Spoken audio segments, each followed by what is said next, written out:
Haleluya, shalom saudaraku yang kasih dalam Tuhan Yesus Kristus.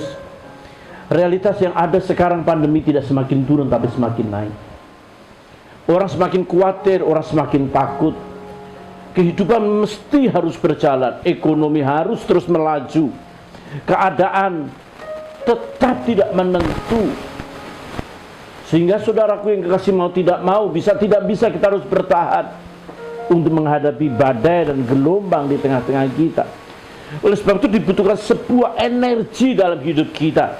Energi itu bukan energi kekuatan kita, bukan skill profesionalisme kita, tetapi energi yang berasal daripada Tuhan. Matius 8 ayat 23 sampai 27, kisah tentang bagaimana Yesus meredakan angin ribut. Mari dibacakan. Matius 8 ayat 23 sampai 27. Angin ribut diredakan. Lalu Yesus naik ke dalam perahu dan murid-muridnya pun mengikutinya. Sekonyong-konyong mengamuklah angin ribut di danau itu, sehingga perahu itu ditimbus gelombang. Tetapi Yesus tidur. Maka datanglah murid-muridnya membangunkan dia. Katanya, "Tuhan, tolonglah, kita binasa." Ia berkata kepada mereka, "Mengapa kamu takut, kamu yang kurang percaya?" Lalu bangunlah Yesus menghardik angin dan danau itu. Maka danau itu menjadi teduh sekali. Dan heranlah orang-orang itu. Katanya, "Orang apakah dia ini, sehingga angin dan danau pun taat kepadanya?" Saudaraku dengar, kisah ini sangat populer. Kisah ini sering disampaikan bagaimana seorang harus punya iman di dalam menghadapi badai dan gelombang.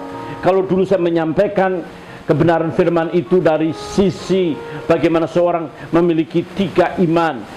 Iman yang besar, iman yang kecil, iman yang sempurna. Atau iman kecil, iman yang besar, sempurna.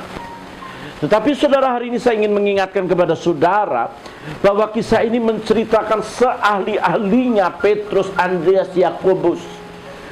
Seahli-ahlinya nelayan itu berlayar di Danau Galilea. Mungkin dia sarjana pada masanya, mungkin dia master pada masanya, atau mungkin sekalipun dia profesor, sudah setiap hari ribuan jam dihabiskan di sungai itu, berlayar bagaimana dia menghadapi gelombang, bagaimana dia menghadapi angin ribut. Memang harus diakui, ketika Danau Galilea, Genesaret, Tiberias, Kineret itu nama yang sama. Danau itu ketika ada badai, ada gelombang, itu bisa mencapai 4 meter. Bagaimana kapal-kapal itu pasti tenggelam. Orang harus berusaha keras, orang harus belajar bagaimana tidak tenggelam. Kalaupun tenggelam, dia harus belajar selamat. Tetapi orang yang ditakutkan, para nelayan yang ditakutkan itu kalau kapalnya tenggelam, karena kapalnya itu hartanya, karena kapalnya di situ terletak makanan untuk anak dan istrinya. Kalau sampai dia tenggelam, kapalnya hilang semuanya. Dan harus dipahami, harus diakui bahwa keadaan sangat mencekam, keadaan sangat menakutkan. Sehingga Petrus, Andreas, Yakobus dan murid-murid yang lain, dia begitu kebingungan, dia menggunakan semua cara agar angin dan badai itu tenang, tetapi tidak bisa, tetapi tidak mampu. Hal ini mengingatkan kita bahwa badai, gelombang, wabah, penyakit, berbagai macam bencana ada di sekeliling kita. Saudara boleh menggunakan akal saudara, mungkin saudara profesor, doktor, mungkin saudara punya gelar magister, saudara punya gelar-gelar yang begitu banyak, skill profesionalisme. Ada masa saudara akan mentok, saudara tidak berdaya. Saudara tahu kisah Yunus, kisahnya hampir mirip. Ketika gelombang dan badai menghentakkan kapal itu, maka kapal itu oleng. Orang-orang yang di dalamnya begitu gelisah, hampir mirip dengan murid-murid Yesus. Tetapi Yunus tidur. Tidurnya Yunus dan tidurnya Yesus berbeda. Kalau Yesus tidur, yang pertama memang Yesus itu manusia 100%. Manusia kalau kerja lama, khotbah banyak, capek, dia perlu tidur. Terdiri darah dan daging. Yesus itu manusia. Yesus 100% manusia, 100% Tuhan. Tetapi dalam karyanya di bumi ini dia sudah menanggalkan segala sesuatunya. Dan dia berlaku, berjalan, bertindak seperti manusia. Supaya tahu beban berat hidup kita. Yang pertama, Yesus tidur karena kelelahan, keletihan. Dia sudah melayani begitu banyak pelayanan. Yang kedua, memang murid-muridnya berbicara sendiri. Ya. Yesus dibuat bahasa gaulnya cengok. Ya. Yesus dibuat bahasa gaulnya semacam kicep, nggak ngomong apa-apa, nggak bisa ngomong, diem, tidak berdaya. Maka lebih baik menggunakan waktu yang ada. Dia tertidur pulas di tengah-tengah gelombang dan badai. Tetapi Yunus tertidur bukan karena kelelahan. Yunus tidur bukan karena dia ingin mempersiapkan diri untuk pelayanan yang akan datang. Yunus tidur karena harus diakui, Yunus berada dalam satu posisi melarikan diri dari hadapan Tuhan. Saudara-saudaraku yang kekasih dalam Tuhan Yesus Kristus, Yunus 1 ayat 14 sampai 16 mengisahkan kepada kita bagaimana orang-orang itu bingung mengapa hal ini terjadi. Siapa yang bikin troublemaker? Siapa yang membuat masalah sampai Tuhan murka? Yunus 1 14 sampai 16 bisa dibacakan.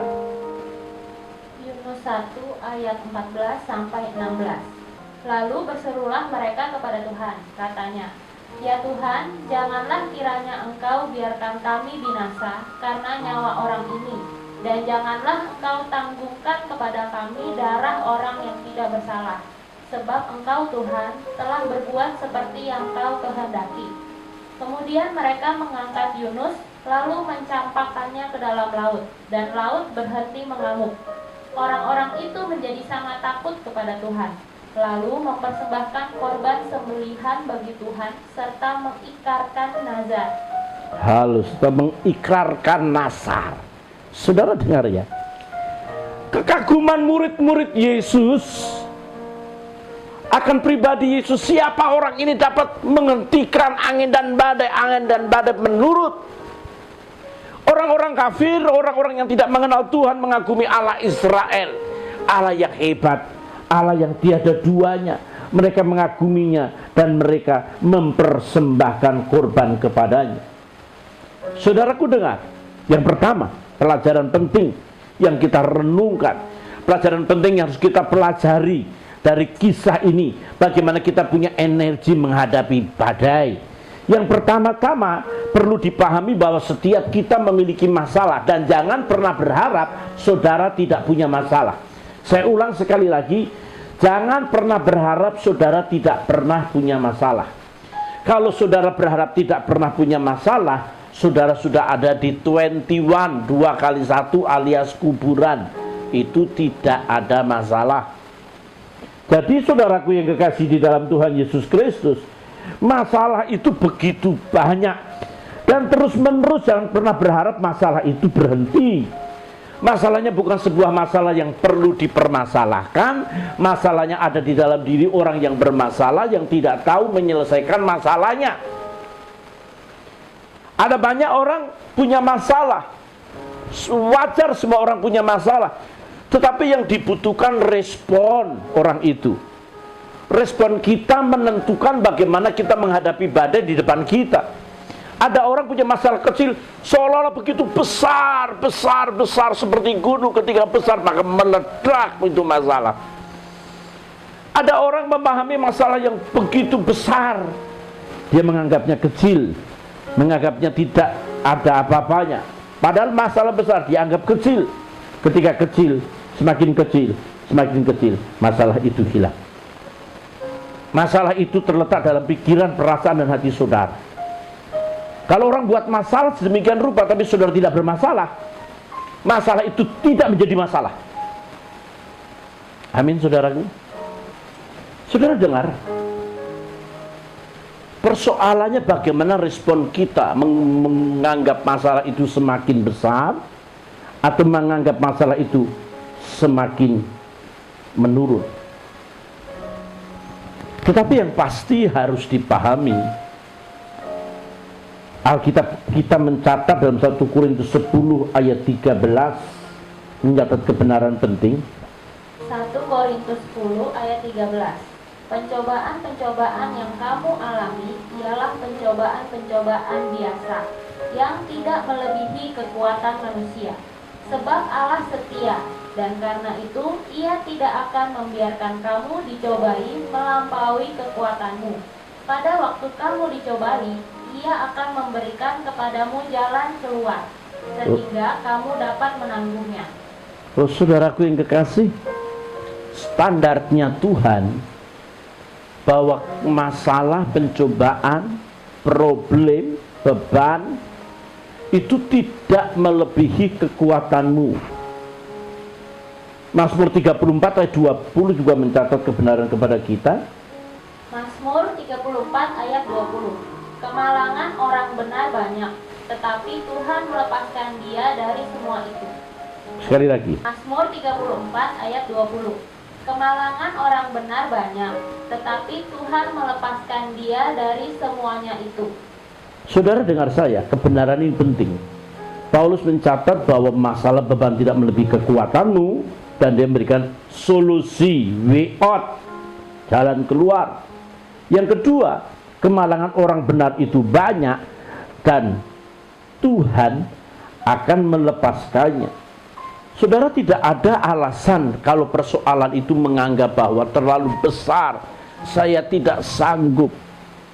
Ada seseorang ketika saya telepon, dia sudah parkir di samping mobil di Cibubur, dia sedang naik jembatan Cibubur, dia akan bunuh diri, dan kemudian dia akan menjatuhkan dirinya di jalan tol. Saya tidak tahu mengapa saya telepon dia mendadak. Sebenarnya saya tidak ada urusan untuk dia, tapi ada gerakan yang luar biasa yang saya telepon. Mungkin orang itu mendengar yang saya khotbahkan. Ada gerakan yang luar biasa yang saya telepon dia, dan dia berkata seperti ini, "Kenapa Om Tim telepon saya?" Saya bilang, "Emangnya ada apa?" "Saya sudah tidak sanggup hidup."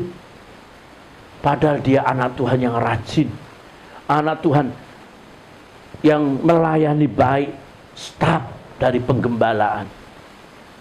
"Saya tidak sanggup hidup lagi, Om. Saya mau mengakhiri hidup saya.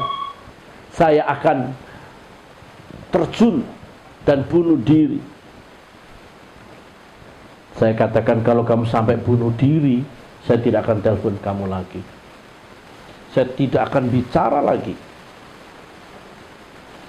Ya jelas saudara, kalau dia bunuh diri mati, bagaimana saya bicara sama arwah? Terus saya katakan, dalam nama Yesus saya cabut roh bunuh diri. Saya cabut roh bunuh diri. Baru dia sadar, kok saya di sini ya Om ya? Kok kenapa saya begini ya? Sekarang balik, ambil mobil pulang, kita ketemu. Saudara dengar saya, untuk persoalan, untuk beban, untuk masalah, tidak ada alasan untuk seorang mengakhiri hidupnya, menyakiti diri sendiri dan menyakiti orang lain. Apa orang berharap bunuh diri bisa masuk surga? Emangnya bom-bom bunuh diri? Saudaraku yang kekasih dalam Tuhan, ya tentu orang bunuh diri kita tidak selalu memvonis mesti di neraka. Bagaimana Simpson bunuh diri, bagaimana orang-orang yang membela anak istrinya, bagaimana orang-orang kesurupan dikendalikan oleh roh jahat sampai dia tidak sadar, bagaimana orang-orang yang diindoktrinasi dengan ajaran-ajaran sesat. Bapaknya bunuh diri, anaknya digendong, anaknya masih balita, dia nggak ngerti, boro-boro indoktrinasi. Yang taunya masih ngerti, tapi indoktrinasinya nggak ngerti. Oleh sebab itu saya ingin beritahu sesuatu kepada saudara. Untuk beban persoalan masalah, Tuhan jamin. Tuhan jamin tidak melebihi kekuatanmu, dan Tuhan berikan jalan keluar.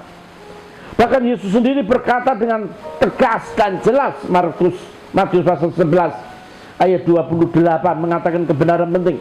Matius 11 ayat 28 saja. Mari dibaca ayat itu.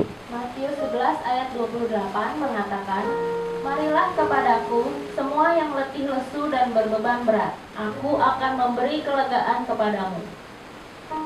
Ya, saudaraku yang kekasih, marilah kepadaku semua yang letih dan lesu dan berbeban berat. Saudaraku, para murid-murid itu kelelahan, murid-murid itu capek, murid-murid itu tidak berdaya, murid-murid itu bimbang ragu bahwa sebentar lagi hari kematiannya sudah tiba. Dia akan binasa, dia akan mati karena gelombang, dan dia amat sangat tidak berdaya. Maka dia mulailah datang kepada Yesus yang tertidur itu. Dia meninggalkan kesibukannya, membuang segala sesuatunya. Dia meninggalkan segala aturan-aturan bagaimana dia selamat. Dia datang kepada Yesus untuk selamat. Dia tinggalkan kekacauan, dia tinggalkan perasaan, dia tinggalkan berbagai macam hal yang menyita dirinya. Dia lepaskan dirinya, dia datang kepada Yesus. Saudara tahu, untuk datang kepada Tuhan, saudara harus meninggalkan diri saudara. Kalau saudara datang kepada Tuhan, saudara tidak bisa meninggalkan diri saudara, maka saudara tidak sedang datang kepada Tuhan. Kalau saudara mau datang di Kelapa Gading, tinggalkan rumah saudara di Cengkareng, tinggalkan rumah saudara di Gunung Sari. Kalau saudara di Gunung Sari atau Cengkareng, saudara harus meninggalkan keadaan Cengkareng, keadaan Gunung Sahari, keadaan Cibubur. Saudara datang meninggalkan itu, saudara ketemu orang di Kelapa Gading, ibadah di Kelapa Gading, suasananya juga berbeda, suasananya juga jauh berbeda, sehingga harus dipahami, harus diakui, keadaan di sana di rumah yang sudah ditinggalkan akan berganti dengan keadaan yang di Kelapa Gading. Keadaan saudara yang penuh beban berat dan tidak berdaya, maka Tuhan akan memberikan kelegaan. Kelegaan ini fresh. Kelegaan ini sebuah pemulihan. Kelegaan itu sebuah kesegaran. Kelegaan itu sebuah berkat yang melimpah. Kelegaan itu sebuah damai yang tidak terkatakan. Untuk itu, saudaraku yang kekasih di dalam Tuhan Yesus Kristus, saya ingin katakan kepada saudara dan dengar saya, kalau kita bisa meninggalkan diri kita, tempat di mana kita berpijak, kita datang kepada pribadi Yesus Kristus, dan pribadi itu akan mengubahkan kita. Saudara tidak bisa datang kepada nabi. Nabi itu mati di kuburan, tinggal tulang belulang. Saudara tidak bisa datang kepada rasul, orang suci, santo atau santa, nggak bisa. Pengharapanmu tidak kepada manusia, pengharapanmu kepada Allah, dan Allah yang hadir di bumi, Allah yang menjelma di bumi, namanya Yesus Kristus, yang menyapa saudara, yang menyapa kita, dan dia ingin memberikan kelegaan kepada kita. Saudara-saudaraku yang kekasih dalam Tuhan Yesus Kristus, saya ingin ingatkan kembali, ketika kita datang kepada Tuhan, kita sedang menyerahkan semua beban. Dia tidak punya beban. Kita menyerahkan kepada dia masalah kita, dia tidak punya masalah, dia akan terima. Kita berdosa, kita salah, kita serahkan dosa kita dan mohon pengampunan. Dia tidak punya dosa, dia terima dosa, dia terima segala keluh kesah kita, maka dia berikan kepada kita ganti damai sejahtera. Tetapi jangan pernah memberikan kepada Tuhan yang sekedar beban, persoalan, masalah. Jangan memberikan kepada Tuhan yang sekedar dosa, kegagalan, keletihan, sakit hati, frustasi, dikhianati, kekecewaan. Itu memang bisa diserahkan kepada Tuhan, tapi standarnya itu Kristen pada umumnya. Tetapi ketika saudara memberikan kepada Tuhan pujian, blessing to the Lord, saudara menyerahkan pujian, pengagungan, kekudusan, kemuliaan, berkat itu akan turun berlipat kali ganda. Bukan hanya sekedar solusi terhadap masalah, tetapi segala sesuatu yang surga miliki dicurahkan kepada saudara. Efesus pasal 3, Efesus 3 ayat 20-21, ketika kita menyerahkan kepada Tuhan bukan persoalan beban, masalah, tekanan hidup, kesusahan, dan berbagai macam dosa, kesalahan, kelemahan, yang kita berikan kepadanya pujian, pengagungan, kehormatan, kemuliaan, kekudusan, kerinduan, dan cinta Tuhan.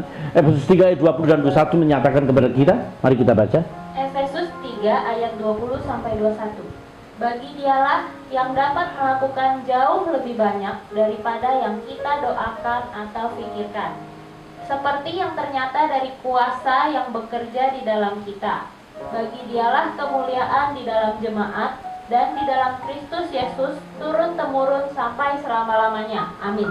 Haleluya. Saudaraku yang kasih dalam Tuhan Yesus Kristus, bagi dialah yang dapat melakukan jauh lebih banyak daripada yang kita doakan. Kalau yang saudara berdoa 4, saudara bisa dapatnya 8. Kalau saudara berdoa 10, bisa dapatnya 20, melebihi apa yang kita pikirkan. Ini nominal, bukan nominal duit. Memang dasarnya, dasar orang pikirannya cuma berkat-berkat duniawi saja ya. Ini adalah nominal tentang kuantitas kerinduan kita akan Tuhan yang akan menciptakan kualitas rohani kita. Ini adalah kerinduan bagaimana anatomi spirit kita terbentuk sehingga kita punya deposit spirit. Kalau kita punya deposito, itu bunganya berkembang secara otomatis. Tapi bagaimana kita menaruh deposito itu? Tentu kita punya uang. Tentu kita punya sesuatu yang kita taruh di bank, yang kita taruh kepada Tuhan. Ketika segala kemuliaan, kekudusan, kesucian, pelayanan, kerinduan akan Tuhan dan segala yang terbaik, maka kita sedang menabung, kita sedang menaruh deposit di hadapan Tuhan. Sehingga saudaraku yang kekasih dalam Tuhan Yesus Kristus, seperti murid-murid, ketika dia menyerahkan persoalan itu kepada Yesus, maka yang ada sebuah kekaguman. Dia tidak pernah menyangka bahwa angin, badai, gelombang yang tinggi itu bisa reda. Yang tidak pernah terpikirkan, yang tidak pernah terbayangkan, yang tidak pernah dilihat oleh mata, hanya sepatah kata, angin dan badai tenanglah, dan itu terjadi, saudaraku yang kekasih dalam Tuhan. Hal yang kedua yang menjadi perhatian kita, bahwa sekali lagi kemampuan daripada para murid itu tidak sanggup.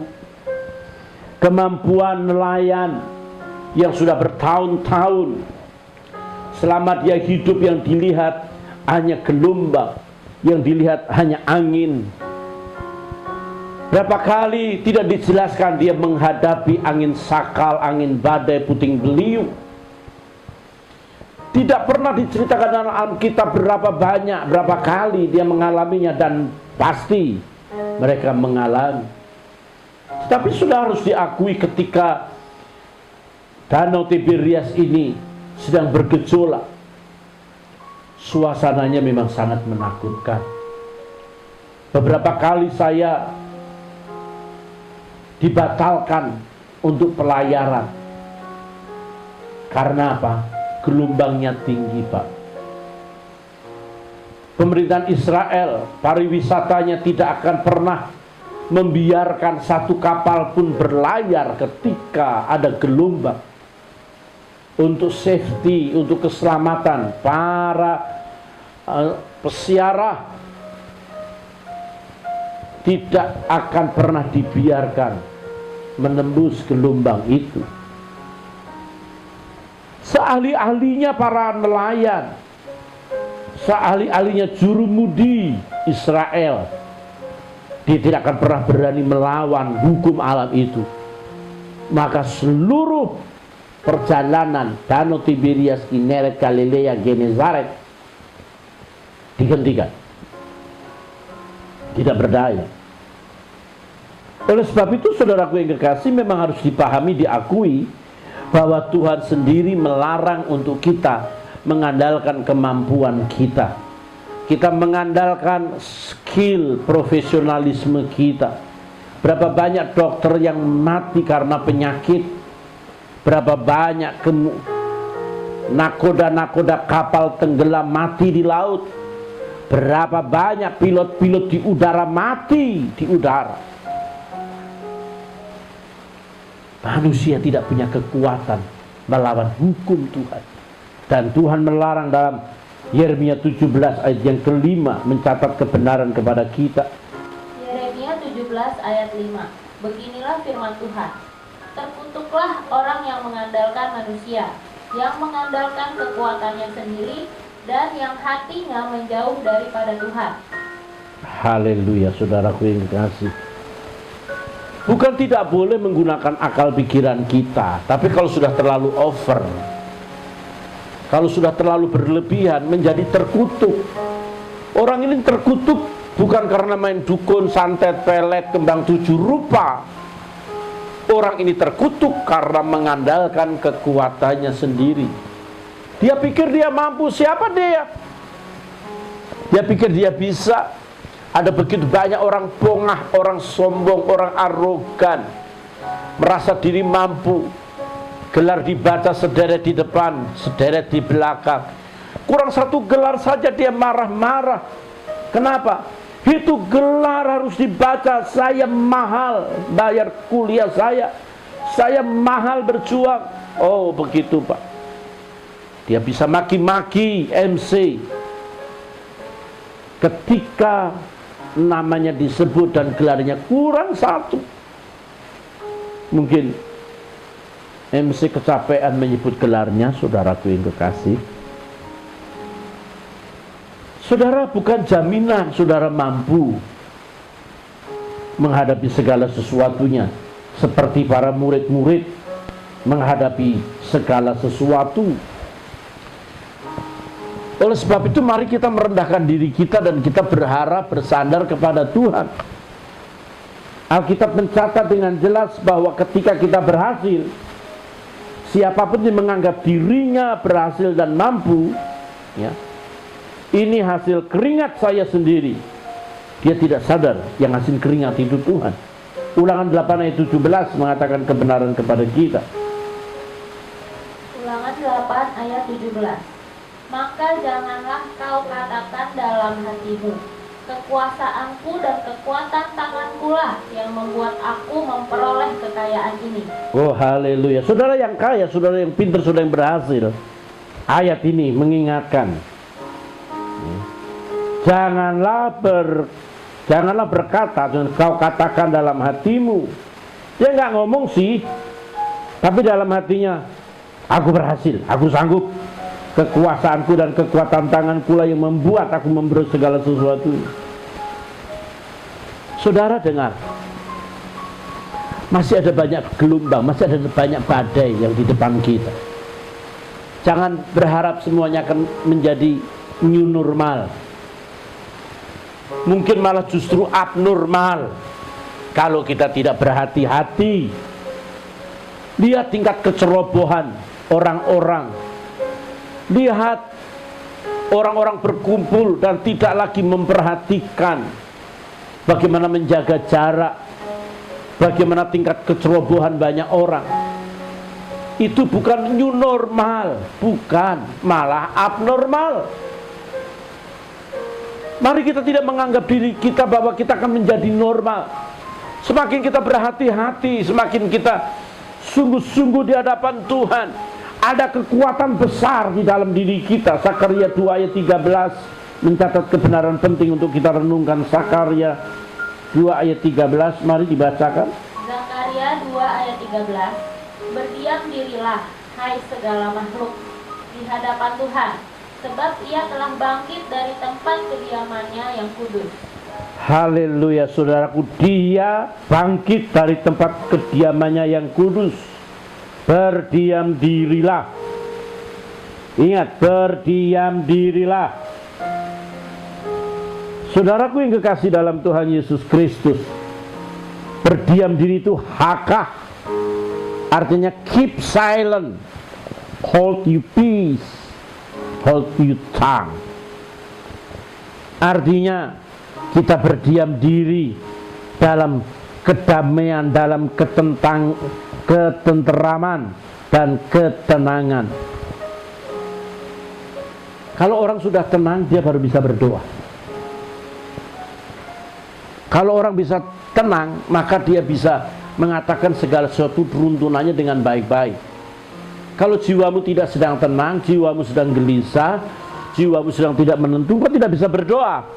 Tapi karena berdiam dirilah, ketika kita berdiam diri, kita sedang bermeditasi, menyatukan diri dengan Tuhan, maka kekuatan Tuhan mengalir atas kita. Hal yang ketiga, pelajaran penting. Ketika kita menyatu dengan Tuhan, maka kekuatan Tuhan ada di dalam diri kita. Saudara tahu ketika Allah menciptakan segala sesuatunya, langit dan bumi, ketika Allah menciptakan segala isi dunia ini, segala isi dunia ini berisi energinya Tuhan. Maka energi Tuhan itu akan membuat dunia berjalan dengan kerapian, dengan keindahan.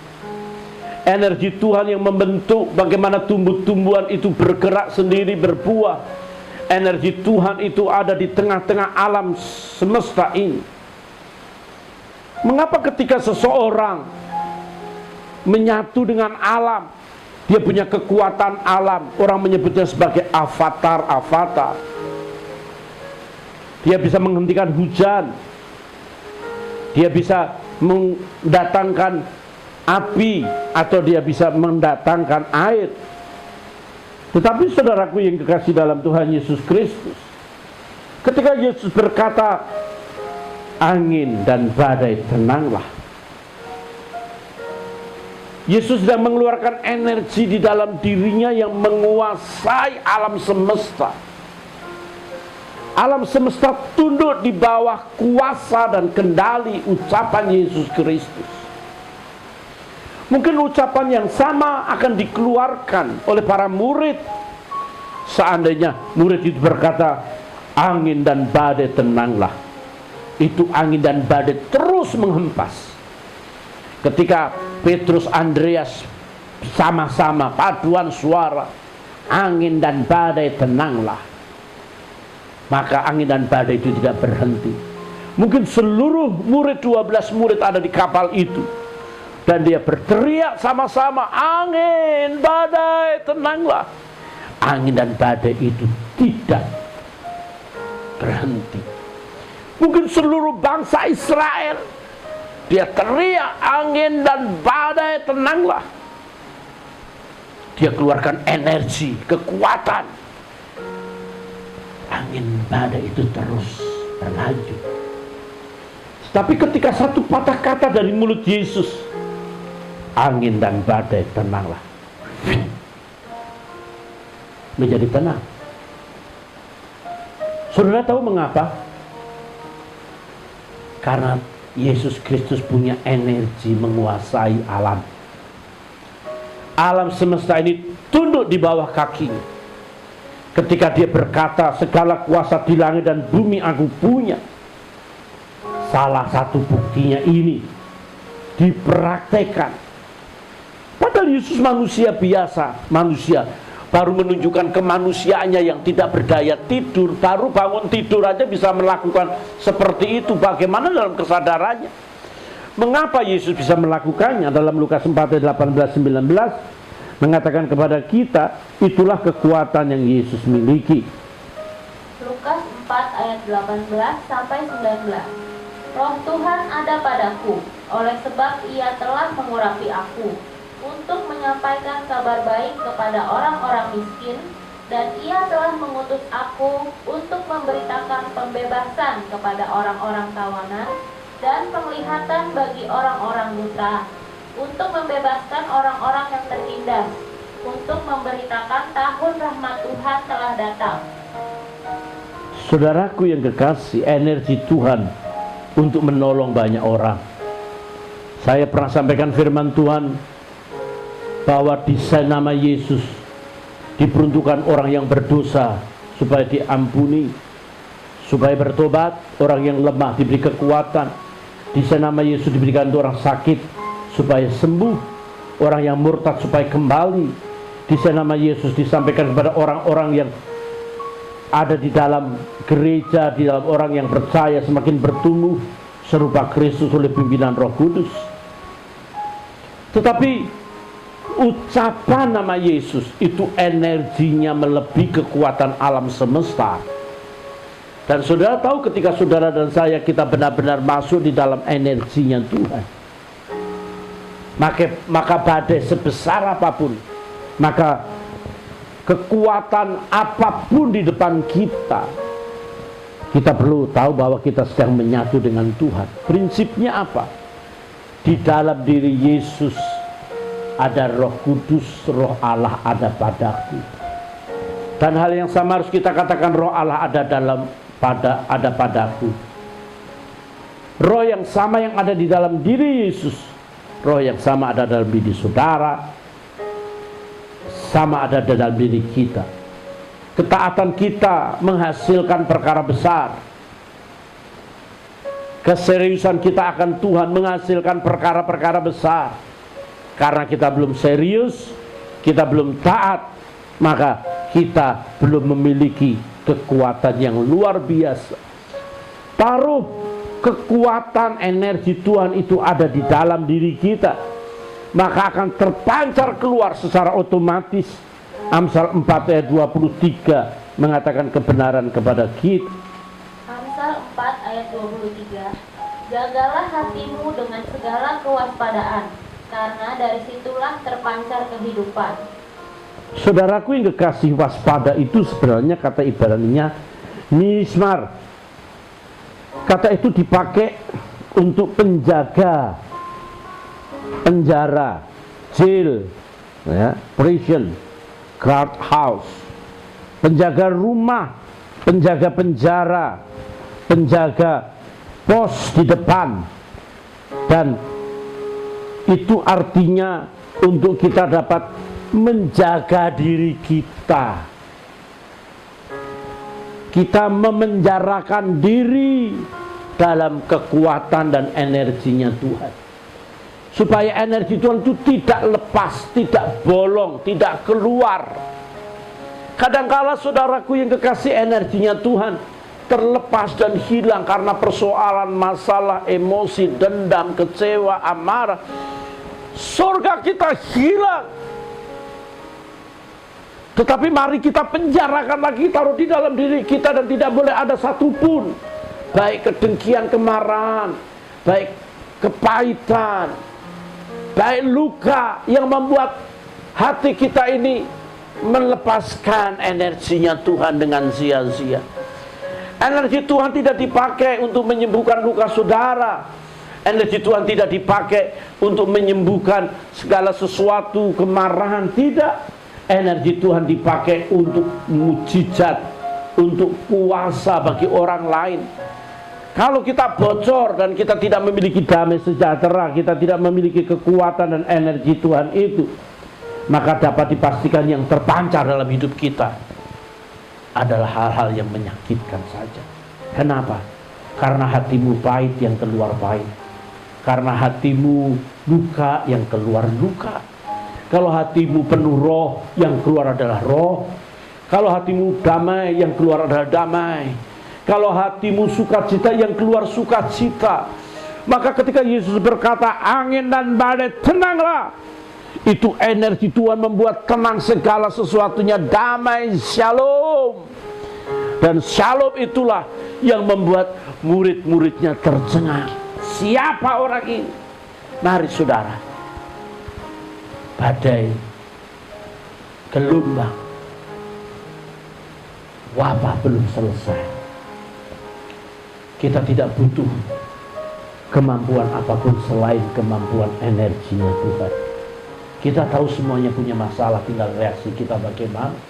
Dan yang kedua, kita tidak memiliki kemampuan, kekuatan, sekalipun kita orang-orang pintar, orang-orang hebat, orang-orang cerdas. Kekuatan kita tidak sanggup, bahkan Tuhan melarang. Terkutuklah orang yang mengandalkan manusia. Mari kita belajar mengandalkan Tuhan dalam segala perkara. Dan yang ketiga, kumpulkan energi Tuhan dalam dirimu. bagaimana mengumpulkan energi Tuhan dalam dirimu. Mulailah berdoa, mulailah baca Alkitab, mulailah setia, menjaga kekudusan, dan buang segala kepahitan, buang segala kekecewaan, buang segala luka, buang semua. Dan damai, sukacita itu memancar sampai ketika orang kagum terhadap Yesus, siapa orang ini. Kelak orang berkata kepada kita, siapa orang ini? Orang ini bisa membuat seperti ini. Betapa baiknya dia, betapa dia menolong banyak orang, betapa dia menyelamatkan banyak orang, betapa dia rendah hati. Orang ini luar biasa, disakiti tetapi dia tidak marah, dikhianati, diperlakukan tidak adil, dia tersenyum. Kenapa?